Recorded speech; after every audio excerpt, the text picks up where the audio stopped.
बिस्मिल्लाहिर्रहमानिर्रहीम। अस्सलाम वालेकुम दोस्तों, उम्मीद करता हूँ आप बिल्कुल ठीक ठाक होंगे। दोस्तों आज है 28 दिसंबर सन 2021 और दिन है मंगल का। दोस्तों मस्कत बल्दिया की तरफ से कल एक आर्टिकल आया था और उस आर्टिकल के मुताबिक मस्कत बल्दिया की तरफ से कहा गया है कि जो कोविड-19 के पेश नज़र जो मुख्तलिफ़ इदारों के ऊपर बल्दिया के जो टैक्स थे, बल्दिया की जो रसूमात थी वो दोबारा से लागू हो रही हैं और ये लागू हो रही हैं 1 जनवरी 2022 से।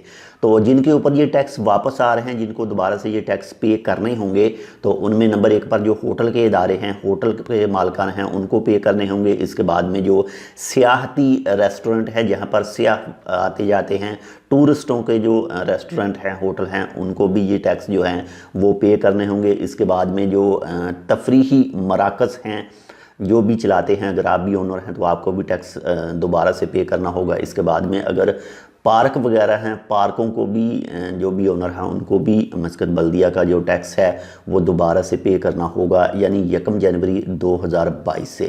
तो मौजूदा सूरत हाल कोविड-19 के हवाले से जो ये टैक्स की छूट दी गई थी, टैक्स ना पे करने के बारे में कहा गया था, लेकिन अब 2022 से ये टैक्स मस्कत बल्दिया दोबारा से लेगी। तो अगर आपका भी इनमें से कोई भी इदारा वगैरह है, कोई भी कंपनी है, कोई भी है, तो आपको दोबारा से टैक्स पे करना होगा। इसके हवाले से आप मज़ीद मालूमात मस्कत बल्दिया की हेल्पलाइन से भी ले सकते हैं।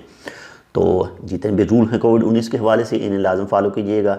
अगर आपकी वैक्सीनेशन अभी बाकी है तो वैक्सीनेशन करवा लें, और अगर आपने अभी तक बूस्टर डोज़ नहीं लगवाई और आप एलिजिबल हैं तो अपनी बूस्टर डोज़ भी लाजमी लगवा लें। तो मिलते हैं इंशाल्लाह आपसे दूसरी अपडेट के साथ। अगर आपने अभी तक हमारे ये channel Take With Urdu subscribe नहीं किया तो आप इसको सब्सक्राइब कर सकते हैं। मिलते हैं, अल्लाह हाफिज़।